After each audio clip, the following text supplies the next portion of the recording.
ខ្ញុំបាទសូមការអនុញ្ញាតគោរពដល់ពងខ្ពស់អាដាមលោកជំទាវអ្នកអញ្ញាលោកស្រី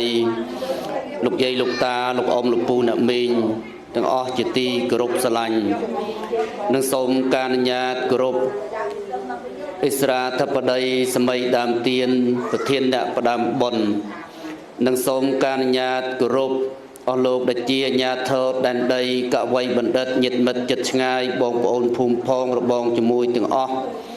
ជាទីគោរពស្រឡាញ់ស្ថិតនៅក្នុងស័យយន្តហសម័យថ្ងៃដ៏ប្រកបដោយអ្នកខត្តរិកដ៏ដងឧត្តមស្ថិតនៅក្នុងថ្ងៃសុក្រ7កើតខ្នើតខែចែកឆ្នាំឆ្លូវត្រីស័កពុទ្ធសករាជ2565ត្រូវនៅថ្ងៃទី8ខែមេសាឆ្នាំ2022បុត្រាបុត្រីបង្កើត